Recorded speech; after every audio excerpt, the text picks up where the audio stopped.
alabamos, te bendecimos. Eres el Dios de gloria, eres el Dios de Jacob y grandes son tus victorias todos los días. Te amamos, papito Dios, bendecimos este tiempo de oración y bendecimos la presencia de tu Espíritu Santo, Señor.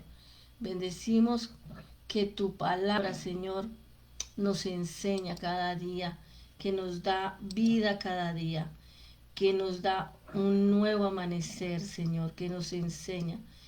Gracias, Espíritu Santo. Hoy vamos a estudiar, ya voy a mandar el link, ya envíales. Gracias, gracias. Bueno. Que tus misericordias son nuevas cada mañana, que tus misericordias son nuevas cada mañana. Las misericordias son nuevas cada mañana. Nuevas son tus misericordias todos los días. Así que hoy alabamos su presencia. Hoy caminamos en esa fe verdadera, Señor. Amamos su presencia. Amamos la presencia de su amado, de nuestro amado Jesucristo. Jesucristo es el Señor. Jesucristo es el gran yo soy. Hoy clamamos por nuestra Colombia, por sus elecciones. Hoy clamamos porque nuestro amor sea, Señor, un amor verdadero, que sea una palabra que enseña, que sea un mandamiento. Dice, voy a cantarles un poquito una canción que dice así. Un mandamiento nuevo nos da el Señor, que nos amemos todos como nos ama Dios. De verdad que esto es un mandamiento nuevo. Amarnos unos a otros. Amar a nuestros semejantes. Perdonar. En verdad debemos perdonar. En un mandamiento nuevo eso es lo que hacemos. Perdonar, amar, creer. Eso es lo que hacemos nosotros. Amar, creer, darle la gloria a nuestro Dios. Por eso esa canción me parece hermosa que dice, un mandamiento nuevo nos da el Señor, que nos amemos todos como nos ama Dios. Dice que el perdón viene de Dios, el amor viene del Padre. A ver, ayer estaba de cumpleaños mi nieto, Samuel Alejandro, y Samuel Alejandro tiene ya 12 años. Eso les cuento, mis amados. Tiene 12 años este pelado. Y yo cuando abracé a Samuel Alejandro me acuerdo tanto porque Samuel pues ahorita está en el tiempo del cambio. El cambio del joven a ser ese niño, ese joven. Entonces dice que ellos tienen unos cambios así, cambios hormonales que no saben ni qué hacer con su vida. Entonces es una cosa que no saben ni qué hacer con su vida, es en serio. Entonces, Samuel, yo cuando abracé a Samuel de bebé, sentí el amor de Dios a través de Samuel. Por eso amo a ese nieto, aunque a veces me saca unos piedronones, me hace unos berrinches. Entonces siempre eso para mí es tremendo. Pero yo amo a ese nieto porque a través de él sentí el amor de Dios. Pero usted cómo puede decir eso, pastor, es que la verdad, a través de Samuel, sentí el amor de Dios. Pues este libro que vamos a empezar este tiempo se llama Del amor de Dios. ¿Quién somos en Él? ¿Quién estamos viviendo? ¿Cómo estamos viviendo? ¿Para qué estamos viviendo en Él? En el cuerpo de Cristo, ¿qué estamos haciendo? ¿Qué vamos a hacer? Entonces vamos a escuchar y a estudiar este libro. ¿Les parece bien? Vamos a orar. Señor, te damos gracias, Padre, por este tiempo, Padre maravilloso, gracias por tu preciosa presencia. Gracias, Señor, por permitirnos vivir un día más. Gracias por permitirnos estudiar este libro. Y gracias por tu preciosa presencia, mi amado. Le damos gracias al Todopoderoso. Le damos la bienvenida a la pastora Marlene Renas, a la pastora Marina. Y gracias al Señor, al Padre, al Hijo, al Espíritu Santo que están en este momento con nosotros. Muchas gracias a todos. Bueno, vamos a comenzar a estudiar el libro de Efesios, pero vamos a empezarlo con el pastor y el estudio del pastor Vernon McGee.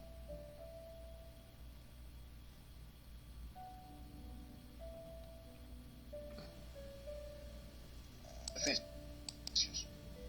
4 hombres salen de la ciudad de Roma. Es alrededor del año 62 después de Cristo, y estos hombres están en camino hacia la provincia de Asia, que está localizada en lo que se conoce en el presente como Asia Menor. Uno de estos hombres estaba en camino a Macedonia. Estos hombres llevan consigo 4 de las composiciones más sublimes de la fe cristiana. Estos documentos eran tan preciosos que serían de un valor inigualable si estuvieran en existencia en el presente. Roma no comprendió el significado de las escrituras de un prisionero desconocido. Si ellos se hubieran dado cuenta de lo que eso era, entonces habrían detenido a estos hombres y les habrían arrebatado esos documentos. Cuando estos hombres se despidieron del apóstol Pablo, cada uno de ellos recibió una carta para llevar a la zona donde se estaba dirigiendo. Estas 4 cartas se llaman en la palabra de Dios las epístolas de la prisión. Pablo las había escrito mientras se encontraba en la prisión en Roma, esperando presentarse ante Nerón, quien era el César de esa época en particular. Pablo, como ciudadano romano, había apelado su caso ante el César y estaba esperando ser escuchado por él. Estos 4 hombres y sus lugares respectivos de residencia pueden ser identificados. Epafrodito era de Filipos, y él llevaba consigo la epístola a los filipenses. Tíquico era de Éfeso, y él llevaba la carta a los efesios.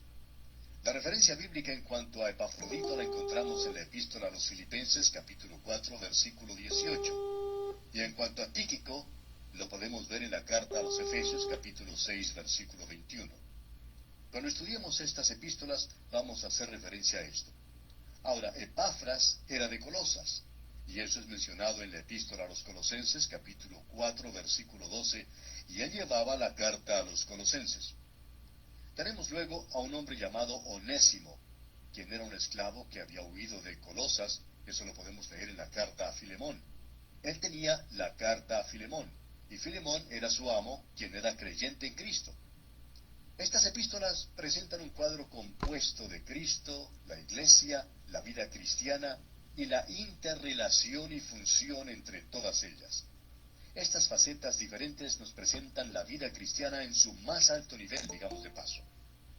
En la epístola a los Efesios, la carta que vamos a estudiar ahora, se nos presenta a la iglesia, la cual es el cuerpo de Cristo. Esta es la iglesia invisible de quien Cristo es la cabeza. Y la epístola a los Colosenses nos presenta a Cristo, la cabeza del cuerpo, la iglesia.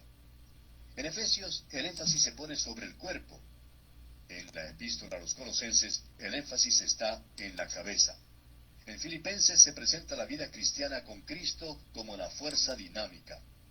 El apóstol Pablo dice allá en su epístola a los Filipenses, capítulo 4, versículo 13, todo lo puedo en Cristo que me fortalece. Ahora Filemón presenta el vivir del creyente actuando en una sociedad pagana. Pablo podía escribirle a Filemón, quien era el amo de este hombre Onésimo, y decirle allá en su epístola a Filemón, versículos 17 y 18, así que, si me tienes por compañero, recíbele como a mí mismo. Y si en algo te dañó o te debe, ponlo a mi cuenta. En otras palabras, amigo oyente, el Evangelio durante el primer siglo era algo para la vida diaria, y eso daba resultado.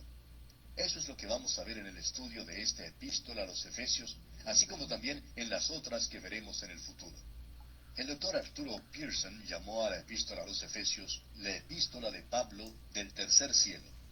Otros la han llamado los Alpes del Nuevo Testamento. Es la cumbre de la Concagua en los Andes de toda la Escritura. Es la epístola de la Iglesia. Y hemos llegado ahora a lo que muchos expositores de la Biblia consideran como la cumbre de las verdades escriturales. La misma cúspide y pináculo de la revelación de la Biblia se encuentra en Efesios. Ahora, esto puede que sea cierto. Hay algunos que se atreven a sugerir que esta epístola a los Efesios es tan profunda que nadie, sino aquellos elegidos, es decir, los pocos que han sido elegidos, son los únicos que pueden comprenderla. Nos hemos dado cuenta que las personas que dicen eso siempre tienen cuidado de incluirse a sí mismos en ese círculo pequeño.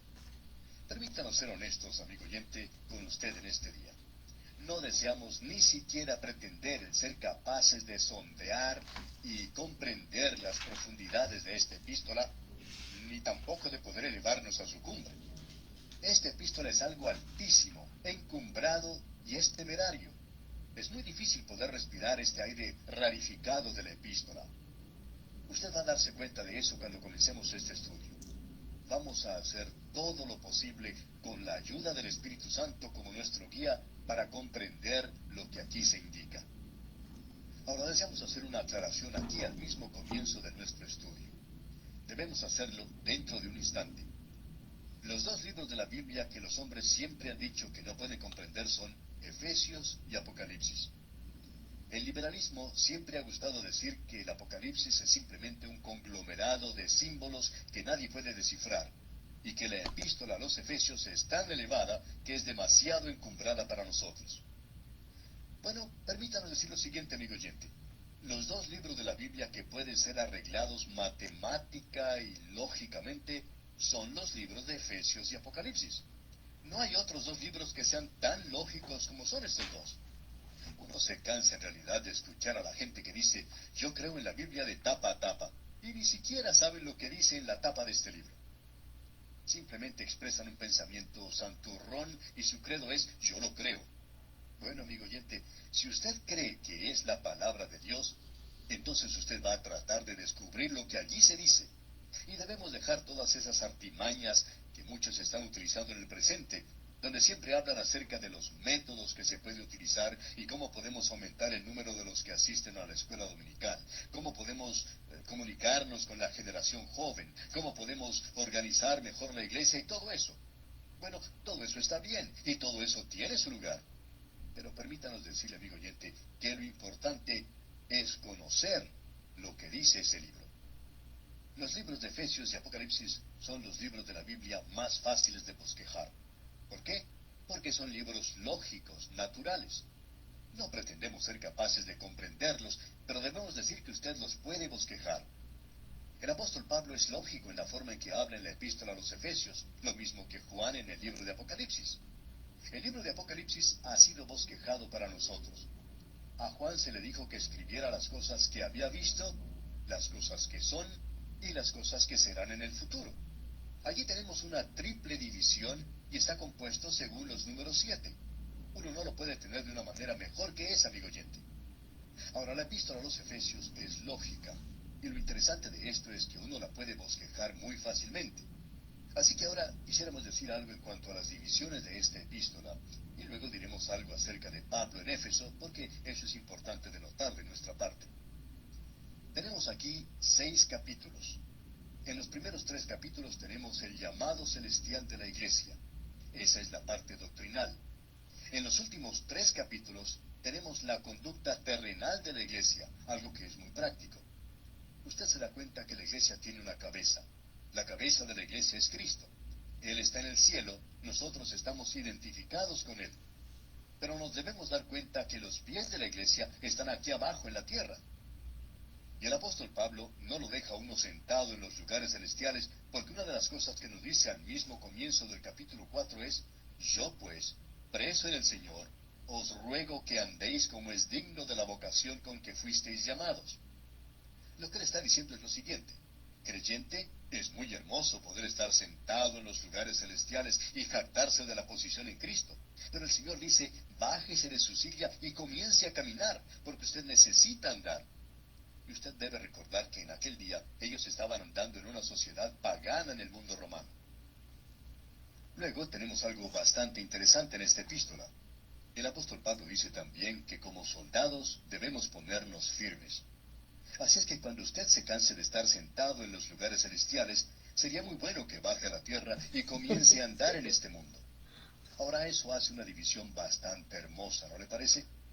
Los primeros 3 capítulos son doctrinales. Los últimos 3 capítulos son prácticos. Y necesitamos ambas cosas. Nosotros no solo vivimos en los primeros 3 capítulos, aunque son maravillosos, sino que tenemos que ponerlo en práctica donde vivimos ahora. Esto es algo bastante básico en cuanto a nuestra vida práctica aquí en este mundo, donde usted vive y actúa y tiene su ser. El capítulo 1 es algo muy lógico. La iglesia es un cuerpo. En el capítulo 2 vemos que la iglesia es un templo. Y luego en el capítulo 3 tenemos a la iglesia que es un misterio. Estos son los 3 capítulos de doctrina. Luego, cuando usted llega a la parte práctica del capítulo 4, vemos allí que la iglesia es un hombre nuevo. Es decir, que la iglesia tiene que vivir algo nuevo en el mundo, andando a través de este mundo como un hombre nuevo. Tenemos luego en el capítulo 5 que la iglesia será una esposa. No se haga la idea de que la iglesia es una esposa ahora. La iglesia no es una esposa ahora, la iglesia es una iglesia. El apóstol Pablo les dijo a los corintios: os he desposado con un solo esposo para presentaros como una virgen pura a Cristo. Allá en 2 Corintios 11:2. Este es simplemente un compromiso matrimonial con él, pero la iglesia algún día llegará a ser la esposa. Luego, la iglesia es un soldado de Jesucristo. Eso lo vemos allá en el capítulo 6 de esta epístola. Un bromista dijo en cierta ocasión: eso es muy interesante. La iglesia, dicen ustedes, será una esposa y la iglesia es un soldado. Usted sabe que muchos matrimonios aquí en el presente primero se casan y luego comienzan las luchas. Bueno, no debería ser de esa manera, amigo oyente, ya que eso no es lo que Pablo nos está diciendo aquí. Ahora, estos son los aspectos prácticos. La iglesia es un soldado. Hay un enemigo con el cual debe luchar en el presente. Se está desarrollando una batalla y la trompeta ha sonado para llamar al combate. Y necesitamos mantenernos firmes en Dios en este mundo en el presente. Usted puede apreciar que en el capítulo 1, que lo comenzaremos más adelante, que la iglesia es un cuerpo. Y amigo oyente, eso es algo interesante. Y aquí nuevamente se puede dividir eso en 3 partes. Ya nos dedicaremos a eso más adelante, pero quisiéramos mencionar esto ahora. Dios, el Padre, planeó la iglesia, versículos 3 al 6 del capítulo 1. Dios, el Hijo, pagó el precio por la iglesia, versículos 7 al 12 del mismo capítulo 1. Y luego, Dios, el Espíritu Santo, protege a la iglesia, los versículos 13 y 14. Y esto es tan maravilloso que Pablo concluye el capítulo 1 con una oración pidiendo conocimiento y poder. Y nosotros vamos a hacer una pausa cuando lleguemos allí porque creemos que eso es algo realmente grande. Eso es maravilloso y esperamos que tenga mucho significado para usted también. Veamos ahora a Pablo cuando estaba en Éfeso, porque esto es algo importante de apreciar de nuestra parte. Es realmente algo emocionante el poder visitar estos lugares en Asia Menor. Éfeso es un lugar que siempre llama la atención y donde se puede pasar mucho tiempo pensando en las cosas que aquí se mencionan. Es una gran ciudad, digamos de paso, como veremos más adelante.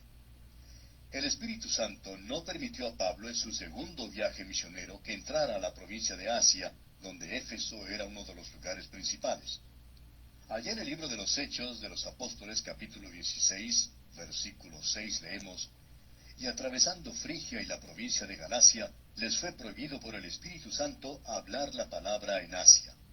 Es decir, que el Espíritu Santo les bloqueó el camino y le dijo a Pablo: tú no puedes seguir por aquí. Ahora no sabemos por qué, pero ese no era el momento apropiado para hacerlo. Así es que este hombre continuó su viaje hacia el oeste, a Macedonia, hacia Filipos, hasta Berea. Y luego visitó Atenas y siguió hasta Corinto. Luego, en el camino de regreso, Pablo visitó a Éfeso. ¿Y cuán grande fue la oportunidad que se le presentó al apóstol entonces? Allá en el mismo libro de los Hechos, capítulo 18, versículo 19, leemos: y llegó a Éfeso y los dejó allí, y entrando en la sinagoga, discutía con los judíos. Así es que Pablo vio que él tenía aquí una tremenda oportunidad. Él se encontraba en su tercer viaje misionero, y llegó a Éfeso, y descubrió que otro, llamado Apolos, había estado allí en el intervalo de su segundo y su tercer viaje misionero. Pero él había predicado nada más que sobre el bautismo de Juan. No había predicado el Evangelio de la gracia del Señor. En ese entonces, Apolos no sabía acerca de esto. Más adelante, él se convirtió en un gran predicador del Evangelio. Comenzó entonces Pablo en ese lugar su ministerio que tuvo gran alcance. Estamos convencidos que el ministerio principal que ha tenido el Evangelio tuvo lugar en lo que en el día de hoy llamamos Turquía. En aquel día, como en el día de hoy, había millones de personas viviendo en esa zona. Era el corazón del Imperio Romano. La cultura de Grecia no se encontraba en Grecia. Estaba ahora sobre esta costa, la costa occidental de Turquía, y Éfeso era una ciudad principal, un gran centro cultural, un gran centro religioso. Los emperadores romanos visitaban ese lugar. Tenía un clima muy hermoso y era una zona maravillosa para visitar. Había millones de personas allí, amigo oyente. Y allí es donde el Evangelio tuvo su mejor acogida. Efectivamente, Pablo podía escribir más adelante en su carta a los Corintios diciendo: pero estaré en Éfeso hasta Pentecostés, porque se me ha abierto puerta grande y eficaz, y muchos son los adversarios. Pablo tuvo que enfrentar la oposición en ese lugar. Pero como nos dice el doctor Lucas allá en el libro de los Hechos de los Apóstoles, capítulo 19, versículos 8 al 10, Pablo fue a hablar en la sinagoga. Él habló allí valientemente por espacio de 3 meses. Allí se nos dice: y entrando Pablo en la sinagoga, habló con denuedo por espacio de 3 meses, discutiendo y persuadiendo acerca del reino de Dios. Pero endureciéndose algunos y no creyendo, maldiciendo el camino delante de la multitud, se apartó Pablo de ellos y separó a los discípulos, discutiendo cada día en la escuela de uno llamado Tirano. Así continuó por espacio de 2 años, de manera que todos los que habitaban en Asia, judíos y griegos, oyeron la palabra del Señor Jesús. El impacto del Evangelio en esa zona, amigo oyente, fue tremendo, y Pablo había comenzado a hablar allí en la sinagoga. Hay quienes nos escriben que son súper separatistas y escriben unas cartas que son bastante duras. Ellos pueden ser creyentes muy buenos, pero la verdad es que no escriben cartas muy hermosas. Nos critican si visitamos un monasterio para presentar allí la palabra de Dios. Nos preguntamos lo que ellos habrían dicho acerca de Pablo cuando él iba a hablar a la sinagoga, que en aquel entonces era un lugar mucho más alejado de Dios que cualquier monasterio. Permítanos decirle, amigo oyente, que pensamos que Pablo iría a cualquier lugar si allí él pudiera predicar el Evangelio. Y ya que así es como él hacía las cosas, queremos hacerlo de la misma manera nosotros. Ahora, no queremos llegar a ningún compromiso en cuanto al sistema de esa iglesia. Creemos que el sistema está completamente equivocado. Cuando estudiemos el libro de Apocalipsis, usted nos va a escuchar decir algunas cosas que son bastante fuertes. Algunos se van a preguntar cómo es que hemos hecho para permanecer transmitiendo todos estos años. Pero deseamos dejar esto bien en claro, que vamos a cualquier parte donde podamos presentar el Evangelio, a presentar la palabra de Dios. En cierta ocasión hubo personas que criticaban al doctor Harry Rimmer en la ciudad de Los Ángeles, en los Estados Unidos, por ir a hablar a una iglesia muy liberal.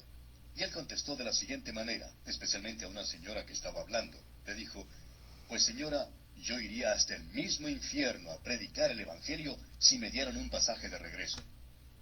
En el día de hoy, amigo oyente, existe esta idea de que tenemos que estar bien separados.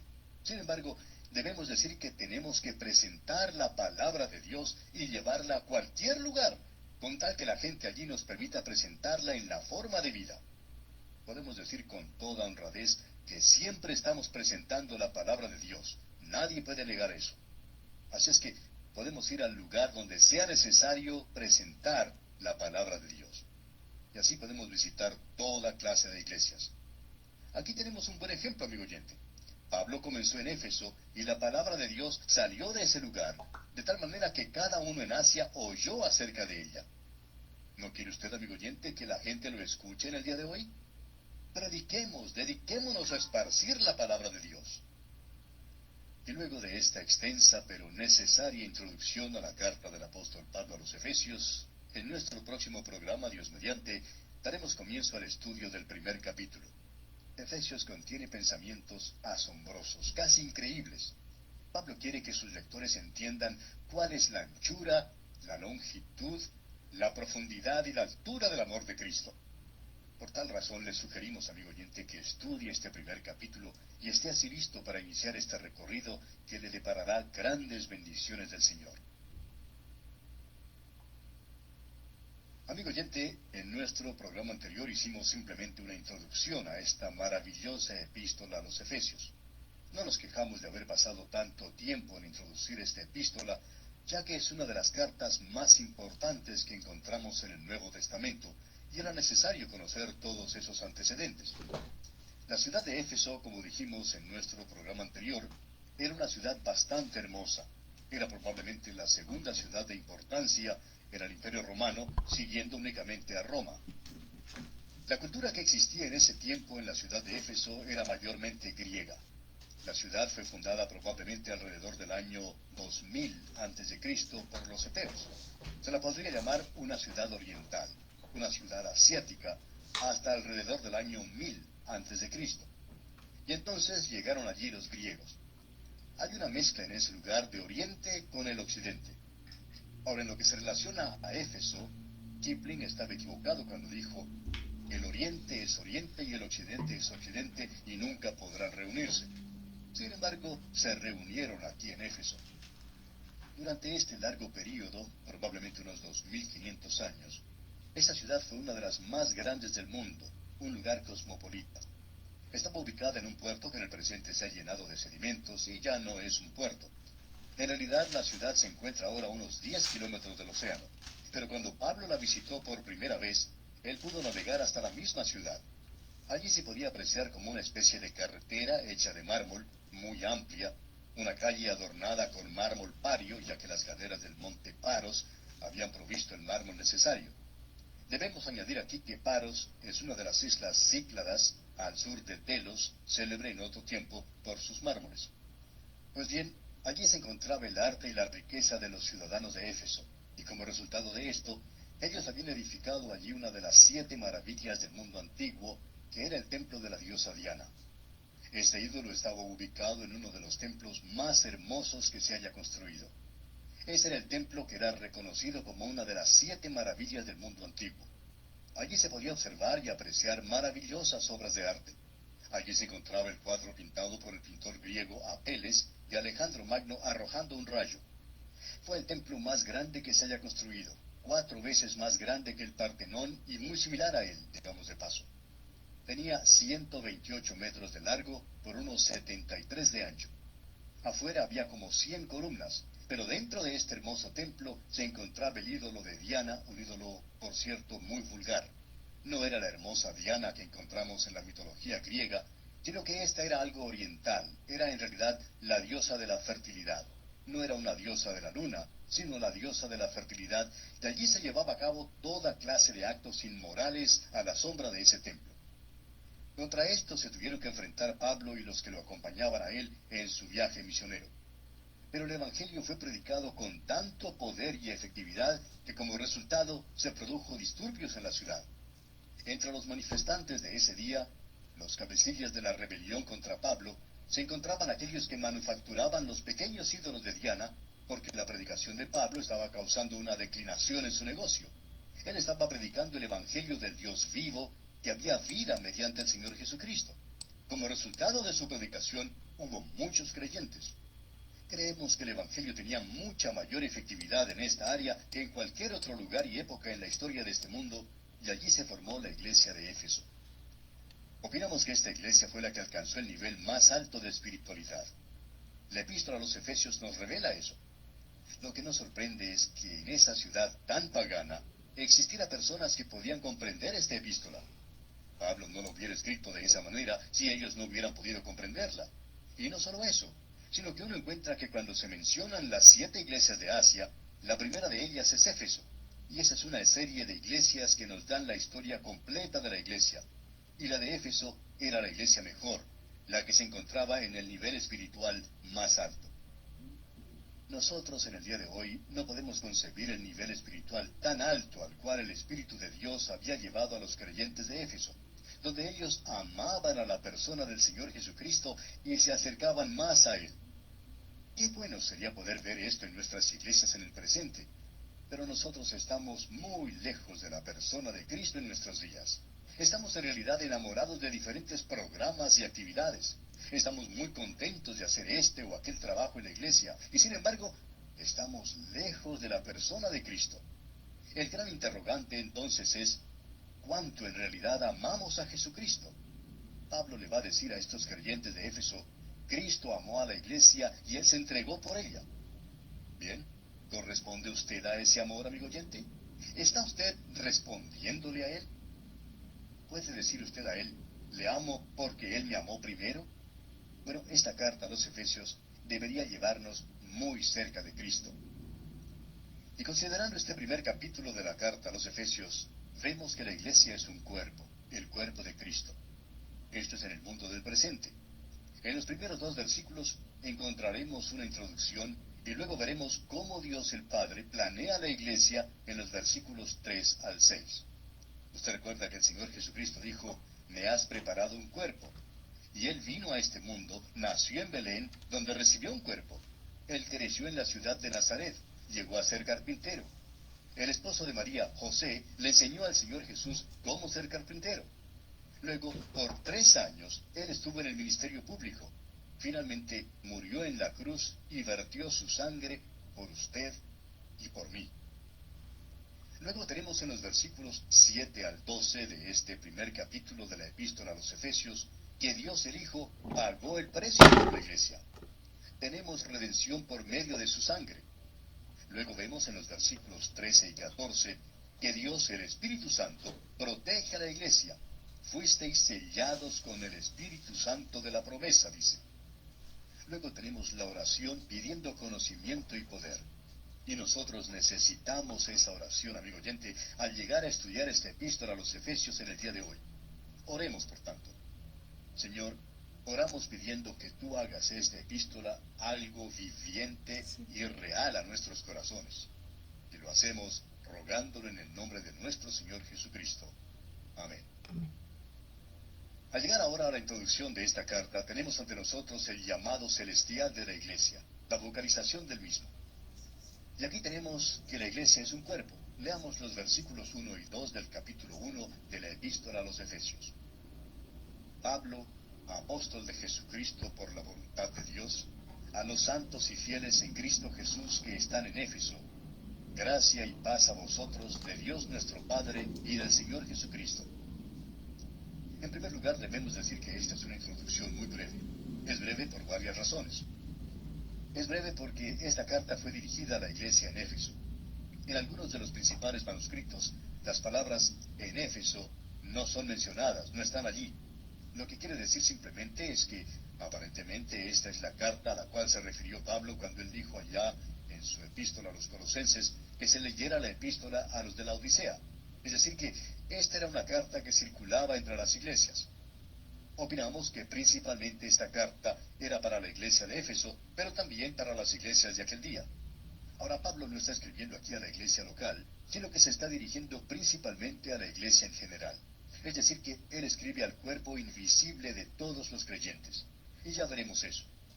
Aquí dice, Pablo, apóstol de Jesucristo. Y quisiéramos cambiar esto un poquito. Pablo, un apóstol de Cristo Jesús. Ahora, ¿por qué decimos eso? Bueno, esperamos que usted no piense que nosotros estamos hilando muy delgado aquí, pero él es un apóstol de Cristo Jesús. A través de toda esta epístola y en muchos otros lugares debería decir Cristo Jesús. Cristo es el título, como bien sabemos, es decir, ¿quién es Él? Tú eres el Cristo, el Hijo del Dios viviente. Jesús era su nombre humano. Pablo podía decir, ya no le conocemos a Él en la carne. Pablo no lo había conocido a Él, al Jesús de los 3 años de ministerio público. Él dice, me encontré con Él en el camino a Damasco. Ese fue el Cristo glorificado. Le conozco a Él como el Cristo glorificado. El apóstol Pablo siempre enfatizó el nombre de Cristo primero, Cristo Jesús. Él dice aquí, yo soy un apóstol. Ahora, ¿qué es un apóstol? Ese es el cargo o ministerio más alto que haya tenido la iglesia. El segundo requisito para ser apóstol era que esta persona tenía que haber visto al Salvador después de su resurrección. Pablo podía cumplir con ese requisito, como bien sabemos. Y luego, el tercer requisito de un apóstol era que ellos realizaban una inspiración especial. Ellos explicaban y escribían la Escritura. Y por cierto que Pablo podía cumplir con ese requisito mucho más que cualquier otra persona. Tenemos luego un cuarto requisito, y era que los apóstoles ejercían autoridad suprema. El Señor Jesucristo les había dicho, pero recibiréis poder. Y la insignia de su autoridad era el poder, digamos de paso, para hacer milagros. Opinamos que los milagros se acabaron o cesaron con los apóstoles porque ese era el distintivo que ellos tenían en aquel día. Juan podía decir antes de finalizar su prolongado ministerio, probablemente al término del primer siglo, él podía decir, si alguno viene a vosotros y no trae esta doctrina, no el hacer milagros, sino el no tener esa doctrina. La doctrina es lo importante en el presente, amigo oyente. Y luego se les dio la comisión universal de fundar iglesias. Esos eran los 6 requisitos que debía cumplir un apóstol, y Pablo, por cierto, que los podía cumplir. Luego dice aquí que él era apóstol de Jesucristo por la voluntad de Dios. Pablo apoyaba su apostolado en la voluntad de Dios, en lugar de hacerlo por cualquier ambición personal o en base de algún hombre o de que la iglesia lo había nombrado a él apóstol. Pero él es un apóstol por la voluntad de Dios. Allá en su epístola a los Gálatas, capítulo 1, versículo 15, el apóstol Pablo dice, pero cuando agradó a Dios que me apartó desde el vientre de mi madre, y me llamó por su gracia a revelar a su Hijo en mí, para que yo le predicase entre los gentiles. Así es que Pablo puede decir, yo soy esa clase de apóstol, es decir, por la voluntad de Dios. Él le dijo a Timoteo en su primera carta, capítulo 1, versículos 12 y 13, doy gracias al que me fortaleció, a Cristo Jesús nuestro Señor, porque me tuvo por fiel, poniéndome en el ministerio, habiendo sido yo antes blasfemo, perseguidor e injuriador. Mas fui recibido a misericordia, porque lo hice por ignorancia en incredulidad. Y Pablo se refería constantemente a la voluntad de Dios como la base de su apostolado. Si usted quiere constatar estas afirmaciones, puede leer allá en la primera epístola a los Corintios, capítulo 1, versículo 1. También en la segunda epístola a los Corintios, capítulo 1, versículo 1. En su epístola a los Colosenses, capítulo 1, versículo 1. En la segunda epístola a Timoteo, capítulo 1, versículo 1. En todos estos pasajes bíblicos, Pablo está diciendo que él es un apóstol por la voluntad de Dios. Ahora él les está escribiendo a los santos y fieles en Éfeso. Esa palabra santos en el idioma original es agios, y quiere decir separados o apartados para el uso único de Dios. Es decir, aquello que pertenece a Dios. Por ejemplo, los utensilios que estaban en el tabernáculo. Y más adelante, cuando estaban en el templo, eran llamados utensilios santos. ¿Por qué? ¿Acaso porque estos eran artefactos especialmente santos? ¿Porque eran muy lindos? ¿O acaso porque eran muy hermosos? No, amigo oyente, creemos que estas cosas se veían muy golpeadas y usadas luego de mucho andar por el desierto, pero estaban separadas para el uso exclusivo de Dios. Y amigo oyente, un santo es aquel que ha confiado en Cristo. En realidad, en el presente existe solamente 2 clases de personas, los santos y los que no lo son.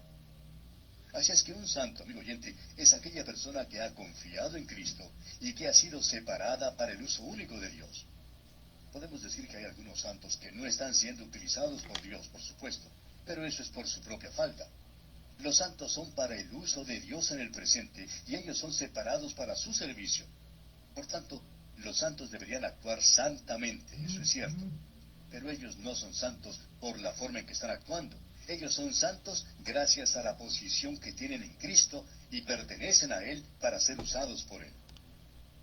Luego sigue diciendo el apóstol, están en Éfeso, y ya nos hemos referido a eso. Esto puede ser en su propia ciudad, donde usted se encuentre, cualquiera que sea el nombre de ella. Antes se había hecho referencia a los fieles. Los fieles y los santos son los mismos, como nos podemos dar cuenta. Son las mismas personas. Un santo debe ser santo, y un creyente debe ser fiel. Pero un creyente es una persona que ha confiado en Cristo y es un santo al mismo tiempo. El término santo creemos que es el aspecto del creyente desde el punto de vista de Dios, mientras que el término creyente es el aspecto del creyente desde el punto de vista del hombre. Ahora, refiriéndonos nuevamente a nuestro texto, dice, en Cristo Jesús. Y esto es probablemente lo más maravilloso de todo. Esta epístola amplificará esto mucho más y nosotros vamos a pasar algún tiempo hablando sobre esto en más detalle. Pero para mí, esta es la palabra más importante en el Nuevo Testamento. Y me estoy refiriendo a esta pequeña preposición en. Algunos teólogos han salido con algunas cosas fantásticas, tratando de decirnos lo que significa el ser salvo. ¿Cómo define usted nuestra salvación? Pues bien, ellos nos han salido con palabras como redención, expiación, justificación, reconciliación, propiciación, vicario y el sacrificio sustitutivo de Cristo. Todos ellos son buenos. No estamos tratando de encontrar faltas en eso y creemos que son maravillosos.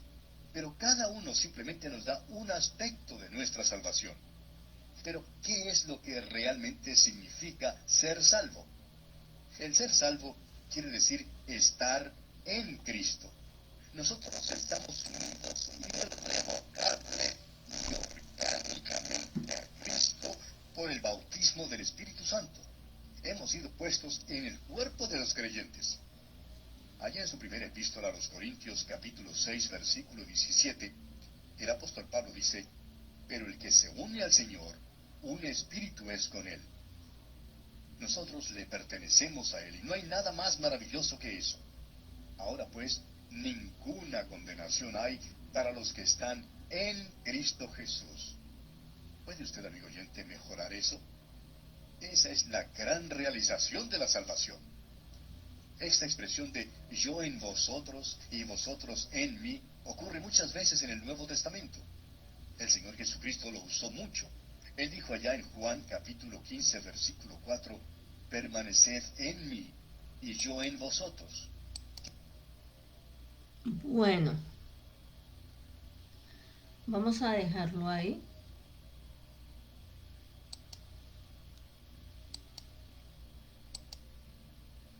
Bueno, ¿qué les ha parecido a ustedes ese?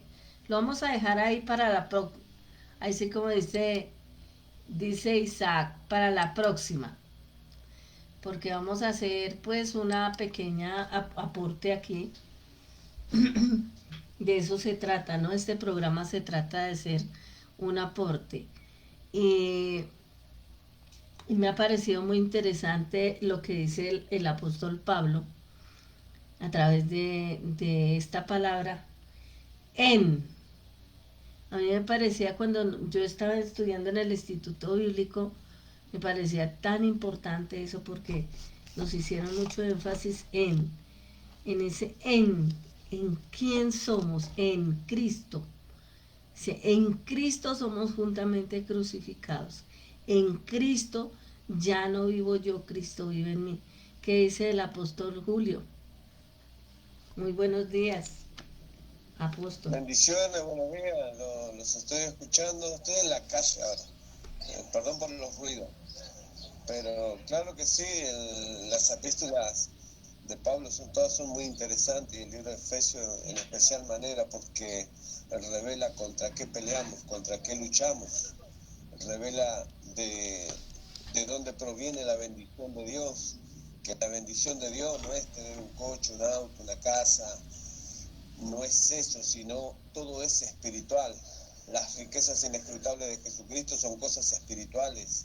Es tener el don, o tener el talento, o tener un ministerio en el cual nosotros ejercemos y manifestamos a Cristo a través de ello. Entonces es muy importante, y también nos enseña contra qué peleamos. Son principados, potestades, huestes espirituales de maldad que habitan en las regiones celestes. Entonces es muy bueno el libro de Efesios, así que sí. Hasta aquí le puedo decir a mi hermana, porque estoy en la calle y Gracias, apóstol. Bueno, tenemos a Esperanza Torres de Valenzuela. Abra su cámara y ábranos y denos una opinión de quiénes somos en Cristo. ¿Qué entiendes tú? Porque este programa es para hacer no contienda, no disensión, pero sí hacer una pequeña discusión sobre el libro, para que todos tengamos un conocimiento del libro que estamos estudiando. Y estamos estudiando el libro de Efesios. ¿Qué le parece a usted ese libro cuando lo lee? ¿Qué le llama la atención? Esperanza, buenos días.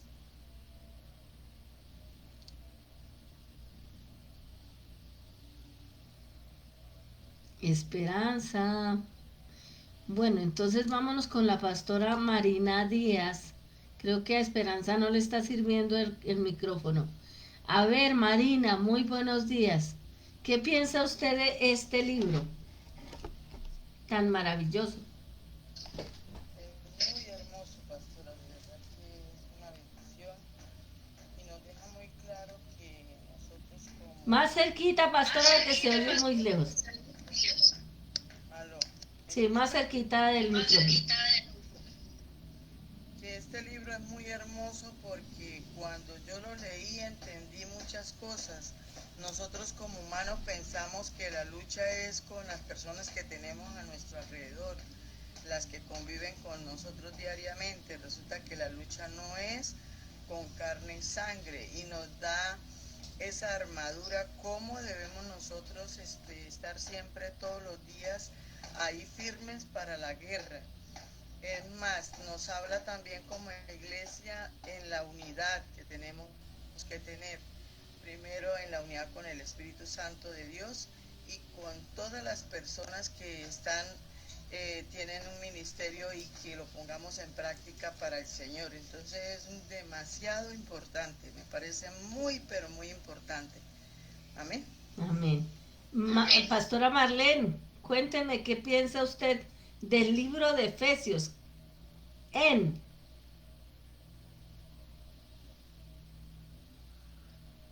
Allí tenemos la bendición más grande de la vida. Hermanos, buenos días. No sé si me hemos pasado la voz. Bueno. Buenos días, hermanos. ¿Cómo están, hermanas? Bien, ya te doy la palabra, Daisy, ya te la doy. Prepárala que ya te doy porque está en este momento la pastora Marlene. Ya sigues tú. Ok. La verdad que estar en Cristo es lo mejor. Porque cuando estamos en Él, ¿cuál es la manera de nosotros poder estar en Él? Es a través de esa relación de intimidad que tenemos, en esa comunión íntima que tenemos con Él. Porque Él hizo su obra completa en nosotros, pero yo tengo que estar bajo esa cobertura. Y estando en Él es a través de esa comunión, para poder tener su pensamiento, para poder tener la mente de Yeshua, para poder tener una vida completamente en la luz que ya Él hizo por mí, porque Él es el que alumbra mi camino. Y entonces yo tendré la bendición de poder caminar en la obra preparada de antemano que ya Él hizo. ¿Por qué? Porque por gracia soy salva. Y es por medio de la fe. ¿Y la fe qué es? Es fidelidad a quién, a la palabra. ¿Quién es la palabra? Yeshua. Y cuando yo tengo esa palabra en mí y camino en obediencia a lo que esa palabra me está diciendo, hay una bendición grande. Entonces podré vencer a mi carne. ¿Por qué? Porque tengo el Espíritu, y el Espíritu me ayuda a vencer toda obra de las tinieblas. Me ayuda a vencer mi carne. Me ayuda a tener la mente de Yeshua, a tener comunión con Él, a recordarme lo que Él hizo, la obra que Él hizo, a enseñarme, a instruirme en la verdad, porque yo deseo la verdad. Y como camino en esa verdad, Él me muestra lo que quiero. Por eso es que dice la palabra que el que anda de día no tropieza. Y eso es lo que el Señor está anhelando de nosotros. Sí. Él quiere abrirnos nuestros ojos espirituales. Porque no todo el mundo tiene los ojos abiertos, créame. No todo el mundo comprende lo que la palabra del Señor dice, no todo el mundo. Y es un privilegio, por eso Él le dijo a la gente que conocía la Biblia, a los fariseos, ¿qué le dijo? Ciegos, guías de ciego. Y el Señor lo que quiere de nosotros es que Él nos ha despertado, es para que Él mismo ilumine nuestra vida, para estar en Él, disfrutándolo a Él y viviendo con Él como Él quiere. Entonces vamos a disfrutar de esta vida maravillosa, apartados, no porque nosotros hemos querido, sino porque estamos tan llenos del Señor, estamos tan ansiosos de permanecer con Él, que Él es el que está guiando nuestros pasos. Bendito sea su nombre. Gracias, hermana. A Esperancita, muy buenos días. Abre tu micrófono y ojalá pudieras abrir tu cámara.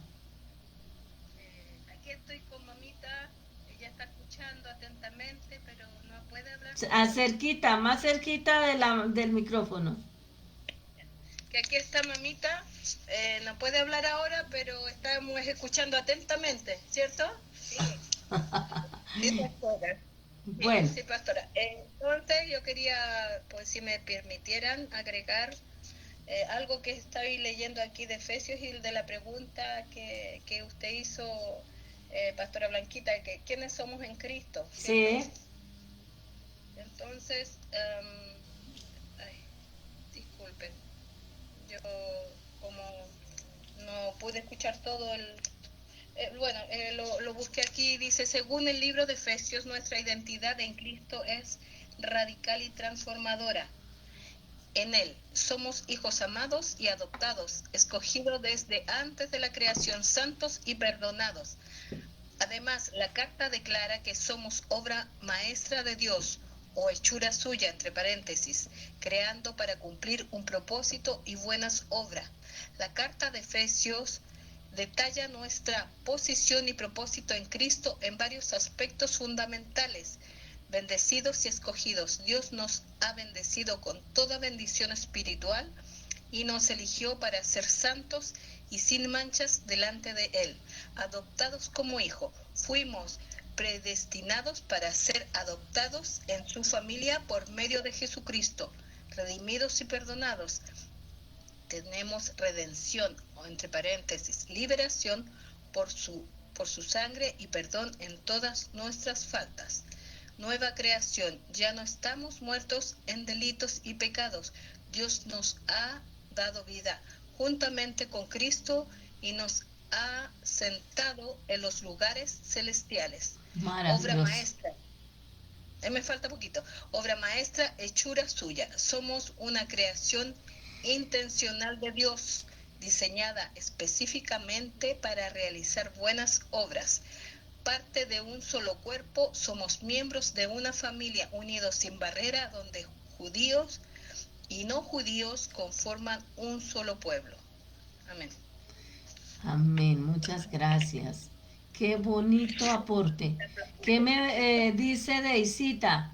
Muy lindo tu aporte, Esperancita y Roxanita de mi corazón. Muy bonito aporte. Ahora Daisy tiene su aporte. A ver. Ya, ok. Lo que Dios nos está diciendo acá es que somos llenos de bendiciones espirituales en Cristo Jesús. Cuando estamos en Cristo Jesús, dentro de Cristo Jesús, tenemos que entender que la palabra en es dentro. Así es. Entonces, cuando estamos dentro, o sea, cuando Cristo está dentro de nosotros y nosotros estamos dentro de Cristo Jesús, somos ¿qué? Bendecidos con toda bendición espiritual. 1. Y claro, tengo todavía unas cosas que decir, ¿no? Pero ya. Somos elegidos por Dios antes de que el mundo existiera. 3. Somos llamados a ser hijos de Dios. Hijos. Somos coherederos con Cristo Jesús. Sí. Entonces, imagínate si somos hijos de Dios, no por nacimiento natural, sino por su amor y su voluntad. Él nos recibe como sus propios hijos. Nos ama tal como somos. Solamente necesitamos cambiar, chicos, la transformación. Ahora, somos agradables a los ojos de Dios. Cuando estamos dentro, somos agradables. También somos redimidos y perdonados. Vamos a fallar, sí, pero para eso está la redención, el ser perdonados, ¿no? Eso es lindo. Somos instruidos y sabios. Amén. Entonces nosotros somos también conocedores de sus planes. Cuando nosotros leemos la palabra, estamos conociendo su plan de Dios. Y yo siempre digo, lee tu palabra. No me creas a mí, lee tu palabra. ¿Por qué? Porque en la palabra está el conocimiento de Dios. Yo sé que Dios ha hecho el mundo. ¿Por qué? Porque leo su palabra. Si tú no lees su palabra, vas a creer que ha salido del mono. Así es. ¿Sí? Sí. Entonces, Se va a creer todas las mentiras que el mundo tiene. ahora, somos sellados con el Espíritu Santo.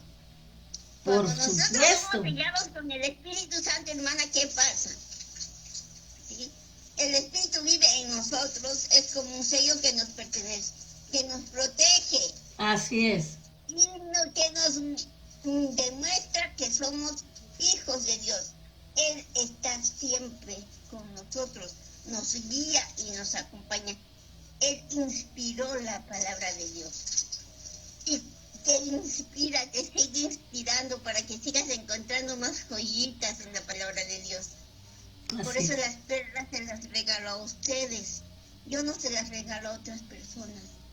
Porque ustedes también son hijas de Dios y tienen que saber todas las perlas que Dios tiene para nosotros. Exacto, Y exacto. justo con Rosanita hemos estado hablando sobre la perla.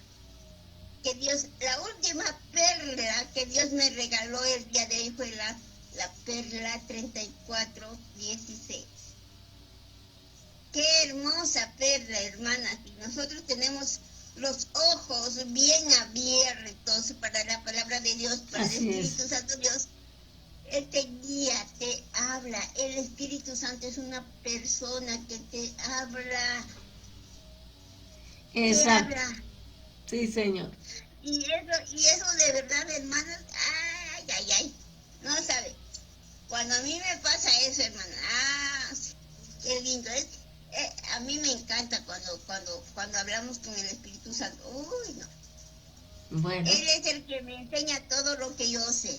así es. Ahora, soy bendecida. O sea, ¿quiénes en resumen de todo somos elegidos? Así Somos es. bendecidos.